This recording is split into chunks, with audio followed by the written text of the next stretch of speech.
In Module 7, we'll walk through the treatment options that actually exist, like what's available for the person struggling and what's available for you. By now, you know how complex gambling addiction really is. It's emotional, it's financial, it's hidden, it's painful. And the question most families ask next is okay, now what? Because here's the truth, you cannot recover for them, but you can help them find the support they need and get support for yourself too. And support doesn't mean sacrifice. You deserve help as well. The most extreme and frankly most expensive would be inpatient and residential treatment, which is structured 24/7 support for severe gambling addiction. And typically they'll work on covering other mental health issues as well. Inpatient is a live in facility where someone stays 24/7 for 30 to 60 days. And the programs include structured therapy, group sessions, financial counseling, and transition planning. This is most helpful for someone who's had a complete loss of control over gambling, suicidal thoughts or severe depression,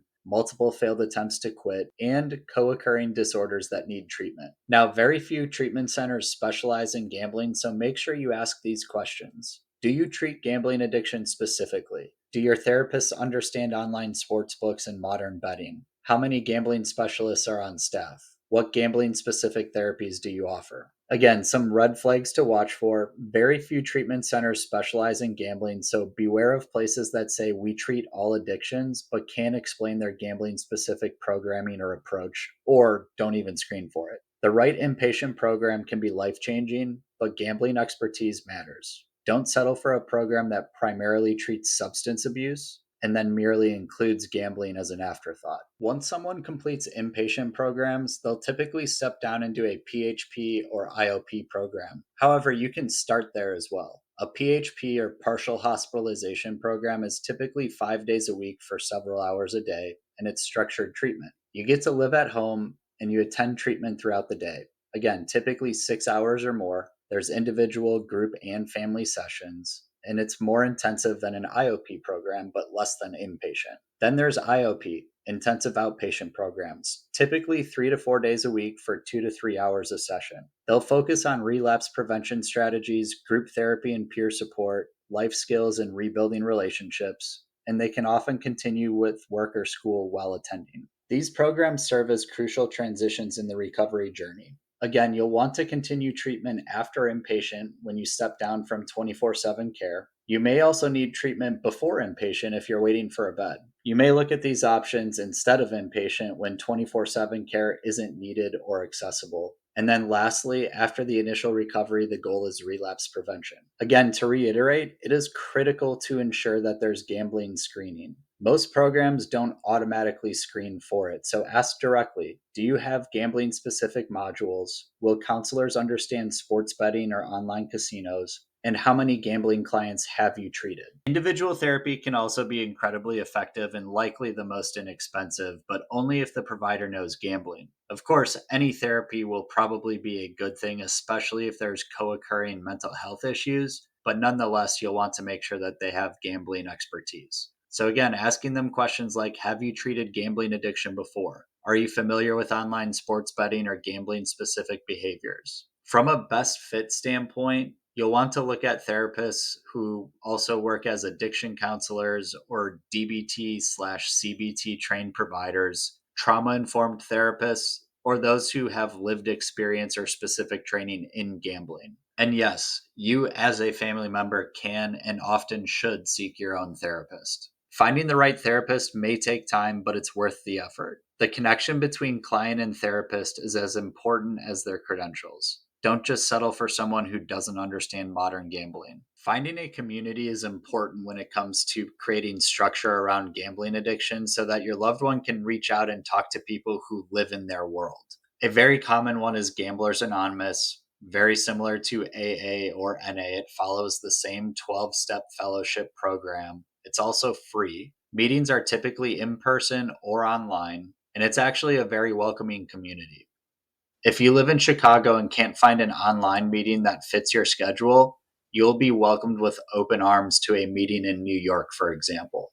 Some of the pros to this program is that it's very judgment free, there's structured accountability, and there's peer connection with others who get it. Some of the cons might be along the lines of the program feeling outdated to younger gamblers or app based bettors. For example, I'm the youngest person in my GA meeting. However, that's a positive for me, frankly, because I learn from experience. Also, depending on where you live, some areas lack strong local meetings, and it also heavily relies on self motivation. There's also another program called Smart Recovery, which is an alternative to 12-step programs. It's rooted in self empowerment and cognitive behavioral tools. It's ideal for people who aren't comfortable with the spiritual language of GA or want more structured, science based approaches. I'm a big proponent of going in person to meetings when you can, but again, if it doesn't work with your schedule, online is still great. If you're attending more than one meeting in a week, many people find a mix of both works best, especially when local meetings are limited. If you still experience friction with going to traditional meetings, there's also modern apps and online tools. That being said, I think these are a great addition to what they're already doing with some of the meetings. Because let's be clear, no app or subreddit can replace treatment. But these tools can help fill the gaps, provide community, and offer guardrails in early recovery. A really great app out there is called eVive. It's one of the most promising up and coming apps for gambling recovery. They're sponsored by multiple states, they offer personalized recovery tools, and it's becoming a major player in this space.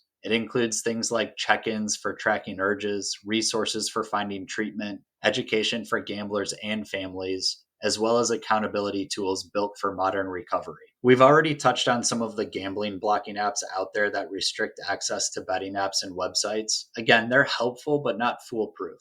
Anyone tech savvy can get around them, but they can buy time, reduce temptation, and add friction to relapse. Another great opportunity is Discord servers and Reddit communities. They are thriving online communities that offer real support. There's Discord servers that have daily check-ins, peer support, recovery chats. There's subreddits like r/problem gambling where people share stories, relapses, wins, and advice. There's close to 40,000 people there. These spaces can be a lifeline, especially when the gambler feels like nobody in real life understands what they're going through. And most people use social media already. You can find a lot of great people posting their story online. However, a word of caution with social media. It's a double edged sword. I post every day online, and you would think that posting about recovery would bring support, and it does, but sometimes. Here's what I learned from my experience. Most of the real support comes from direct messages because it's private and quiet for people who are also struggling and they're not public about it.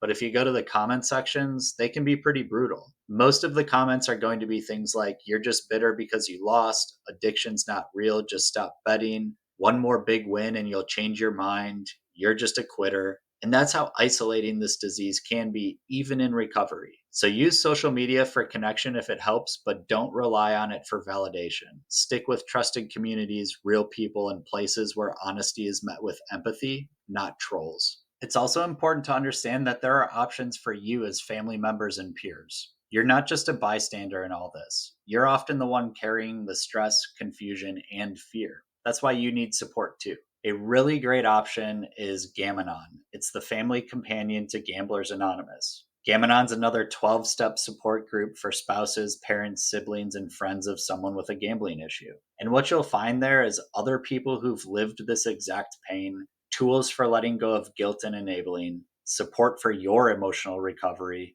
and you'll learn boundaries, not ultimatums. And for the record, I experienced friction with getting my own family to go to these types of meetings because their impression of it is what you see in movies where it's a bunch of sad people sitting in a circle. And it's truly completely the opposite of that. Yes, there's some sad stories, but it's community. It's resonating with other people that are experiencing similar problems, and it's honestly very supportive.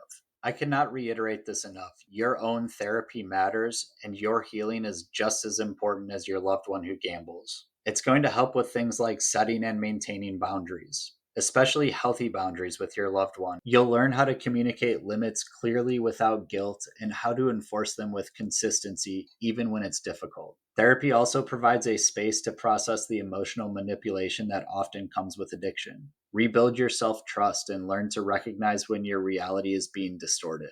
It's self care beyond the basics. Learn that taking care of yourself isn't selfish, it's necessary. Therapy can help you develop practical routines for emotional regulation, stress management, and rebuilding your own life outside the crisis. One of the other skills you learn is when to step in versus stepping back. One of the hardest skills is knowing when to intervene or when to let natural consequences unfold. Therapy helps you navigate this delicate balance without falling into enabling or abandonment. Even if your loved one refuses help, you still can and should seek support. Don't wait until you're completely exhausted. The earlier you get the help, the better equipped you'll be for this journey because your pain matters too. This is the final module, but it's not the end of your journey. You now know what gambling addiction really looks like. You've seen behind the curtain, you have the language, the insight, and the tools, and you're not walking into this blind anymore. Thank you for being here. Thank you for showing up. And thank you for doing the hardest thing of all, trying to understand.